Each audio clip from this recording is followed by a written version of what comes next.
सरकारी विधानसभेच्या निवडणुका आणि महाराष्ट्रामध्ये कुठे गेलो एक वेगळं वातावरण झालं.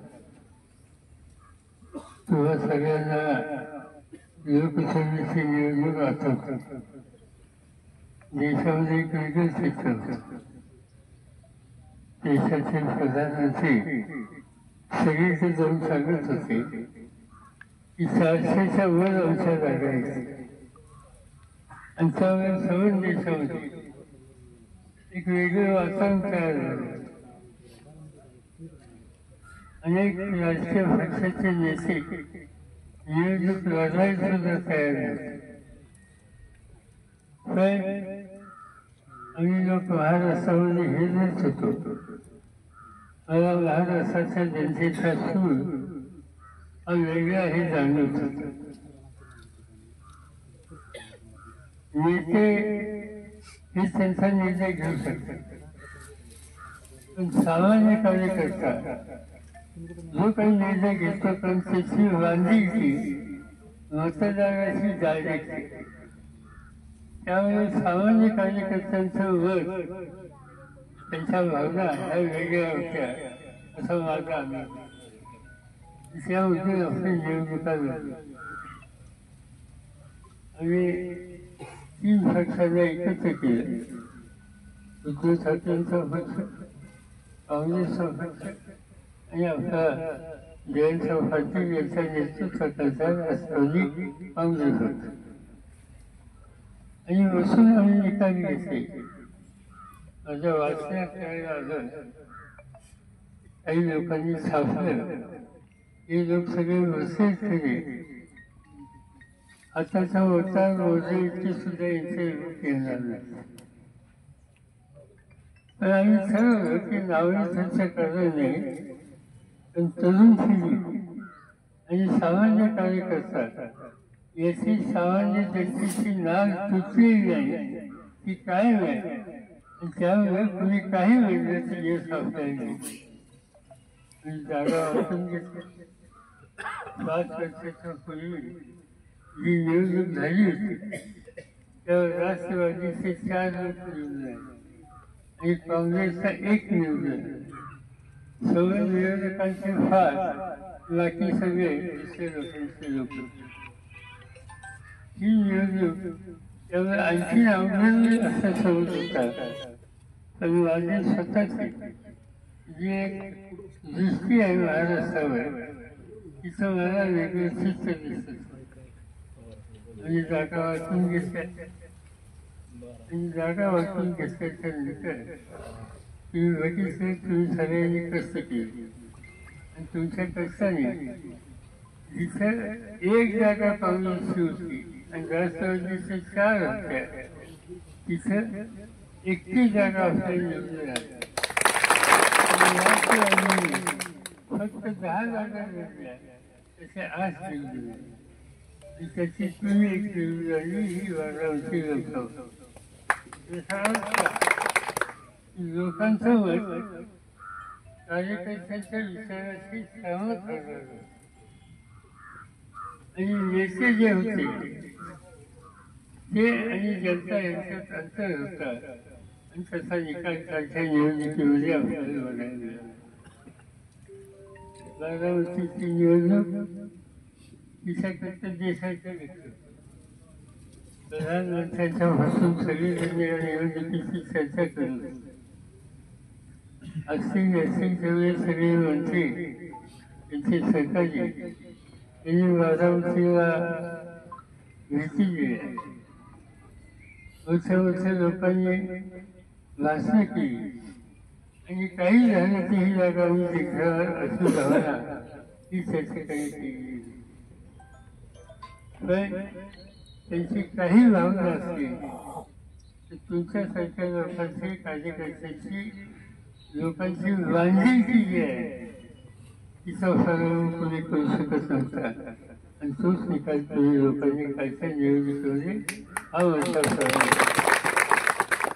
इंदापूरची चर्चा काय, बारामतीची चर्चा काय, या सगळ्या ठिकाणच्या चर्चा होऊन देशात होत. पण तुम्ही ठरवलं की तुम्ही चर्चा करत राहा, आम्ही आमचं काम करतो. न बोलता करतो त्याचे काम तुम्ही लोकांनी केलं आणि मोठ्या वाटाने मला आठवत नाही 23,000 इंदापूर 1,58,000 वर्षांनी तुम्ही आपली जागा निवडून आणली. आता निवडणुका दुसऱ्या वातांनी काही लोक कसे असतात की आघाडाचा लोक पाऊस पडेल का नाही असा अंदाज. काही लोकांना अंदाज आलाय पाऊस पाणी व्यवस्थित होईल. त्यामुळे साहजिक आहे खरं आपल्या वेळेची आस्था प्रेम लोकांच्या मनामध्ये वाढ. आज खरं म्हणजे रोजचा माझा दिवस मोठा आश्चर्याचा. सकाळी दोघांच्या उत्सवाच्या नंतर कोणत्याही गावी नगरला होतो, जामखेडला होतो, कर्जतला होतो, त्याच्या आदल्या दिवशी नाशिकला होतो, त्याच्या आदल्या दिवशी राजधानी सातारला होतो, त्याच्या आदल्या दिवशी चिपळूणला रत्नागिरीला होतो. कुठेही गेले की सकाळी हजारो वर्षांसंख्येने कार्यकर्ते जमतात, लोक जमतात आणि अपेक्षा करतात. त्याच्यामध्ये काही चूक नाही, त्यांचा तो अधिकार आहे. कुणाला संधी द्यावी, कुणाला देऊ नये याच्याबद्दलचा अर्थ करण्याची भूमिका कार्यकर्त्यांनी केली तर त्यामुळे काही चुकीची नाही. ठिकठिकाणी लोक आपले मतं म्हणतात. लोकांच्या एक खात्री झालेली आहे की उद्याचं महाराष्ट्राचं चित्र आपली जी आघाडी आहे तिच्याच हातात आहे आणि काय वाटेल ते कसं करायला लागले तर या निवडणुका 100% जिंकायचा हा निकाल तुमच्यासारख्या हजारो कार्यकर्त्यांनी ठिकठिकाणी केलेला आहे आणि त्यामुळे चांगले निकाल लागतील याच्याबद्दल माझ्या मनात शंका नाही. अशा उमेदवारांची संख्या वाढते. शेवटी काय करायचं, कसं करायचं आणि 3 लोकांची कमिटी. हे 3 पक्षाचे लोक एकत्र येऊन लढणार. 3 लोकांच्या कमिटीमध्ये राष्ट्रवादीकडनं जयंत चौहाटे, काँग्रेसकडनं नाना पटोले आणि शिवसेनेकडनं संजय राऊत. आणि या 3 लोकांना निर्णय घेण्याच्या शिफारस करण्याचा अधिकार दिला. त्यांनी एक आणखी कमिटी त्यांनी असं ठरवलं की प्रत्येक तालुक्यात जो इच्छुक असेल त्या संबंधीचा सर्वे स्वतंत्र यंत्रणेसाठी करायचा. आणि तो सर्वे करून घेताना जो उमेदवार इच्छुक आहे त्याला विचारायचं नाही. सामान्य कार्यकर्ते जे गावागावाचे पदाधिकारी म्हणजे तुम्ही पंच असेल, सरपंच असेल, सोसायटीचा चेअरमन असेल, दूध संस्थेचा पदाधिकारी असेल, अशा लोकांसोबत हे घेऊन त्यांचा सर्वे लोकांची भावना काय या संबंधीचा या कमिटीच्या पुढे नंतर कमिटी त्या उमेदवाराच्या वजनाची शिफारस ती करतील आणि त्याचा निर्णय हा घ्यायचा. प्रयत्न असा आहे की हे सगळं काम त्याच्या 8 ते 10 दिवसात संपलं पाहिजे. त्यानंतर निवडणुका जाहीर होतील. तुम्ही वाचलं असेल की गेले 2 दिवस निवडणूक आयोगाची टीम महाराष्ट्रात आहे आणि साधारणतः त्यांनी राजकीय पक्षाच्या चर्चा केल्या आणि त्यातनं उद्या तारखा ते ठरवणारे तो त्यांचा अधिकार आहे. तो माझा स्वतःचा अंदाज आहे की साधारणतः 6 ते 10च्या दरम्यान ते तारखा जाहीर करतील आणि त्या दिवशी ज्या दिवशी जाहीर करतील त्या दिवशी आचारसंहिता सुरू. तिथं होतं एका आठवड्याच्या नंतर अर्ज घेण्याची सुरुवात होईल आणि साधारणतः मतदान हे 15 ते 20 नोव्हेंबर या तारखेच्या आसपास मतदान याची तारीख ठरवण्याची शक्यता. त्यामुळे आता सगळं जवळ आलेलं आहे की समितीने त्यांची बैठक आज 30 तारीख, उद्या सगळं 3 दिवस आहेत. त्या 3 दिवसाचे त्यांचं म्हणणं काय असेल ते मानतील आणि त्या नंतरचा निकाल त्या ठिकाणी घेतला जातो. आता हा 3 खर्चाचा निर्णय झाला. आता फक्त शिल्लक राहिला आपल्या खर्चात काय करायचं आणि आपल्या खर्चामध्ये ठिकठिकाणी लोकांचा अतिशय आग्रह वेगवेगळ्या प्रकारच्या उमेदवारांना संधी द्यायची. तिथं 2-3 कॅटेगरी आहेत.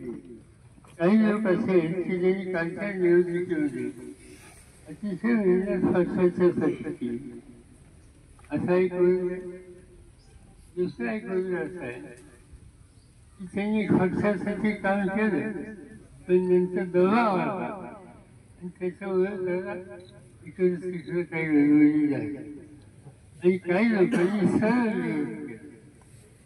ते चुकीचं आपल्याकडे वाटतंय आणि त्यामुळे सगळ्या प्रकारचे इच्छुक आज पक्षाकडे या 3 प्रकारच्या इच्छुकांच्या संबंधीचं म्हणण्यात त्या कमिटी सर्व मानले जाईल.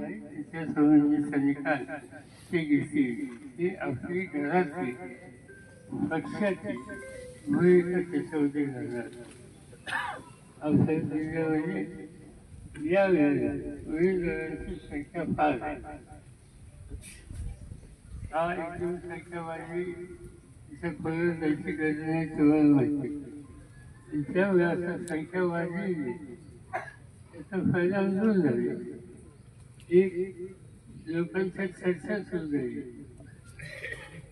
आणि कार्यकर्त्यांच्यात अस्वस्थता सुरू झाली. लोकांच्या चर्चा काय तुमच्याच माझ्यापेक्षा या देशाच्या लोकशाहीला सामान्य मतदार हा अधिक चांगला. माझ्यापेक्षा सांगणार तुमच्यापेक्षा सांगणार त्याला कळतं. बोलणंच नाही बाहेर त्याला कळतं. असा महान असा चर्चा ही आहे लोकांच्या मध्ये. काल होतं आज इथे काय काही लक्षी आवाजामध्ये लोकांच्या चर्चा ती चर्चा इंद्रफुलत सुद्धा याचं मला दिसतं.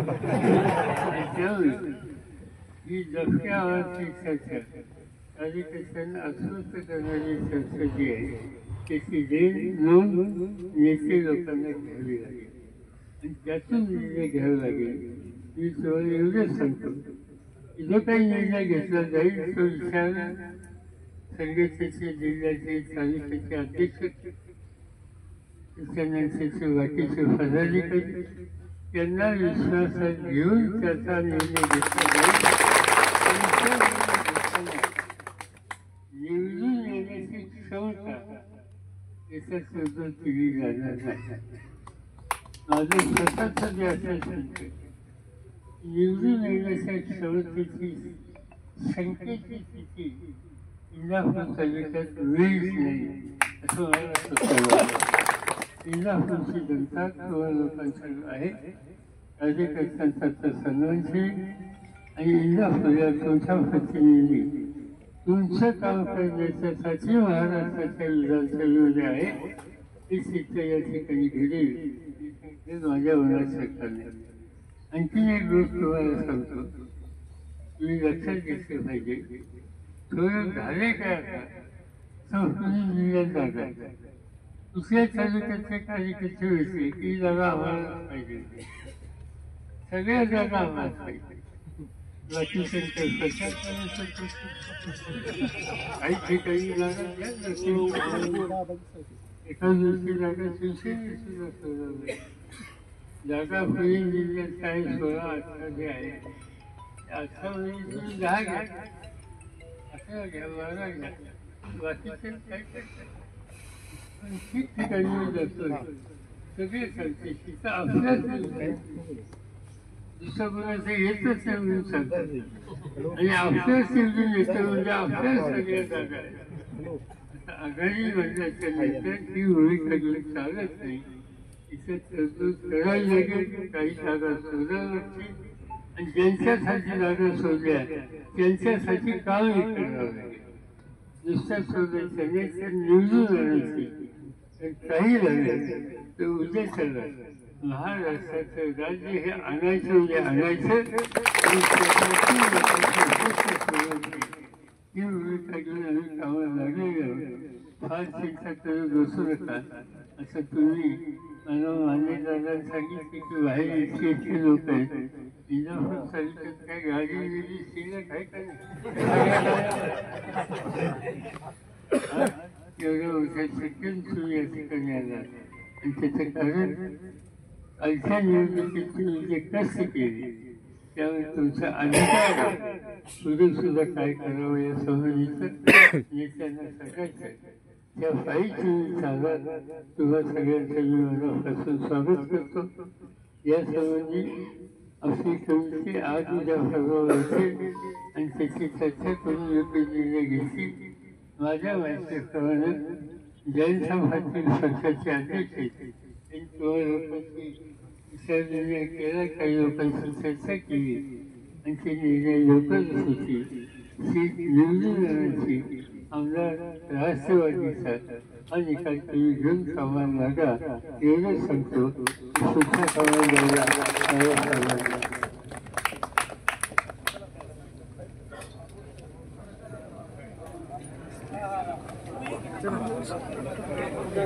उठा भैया.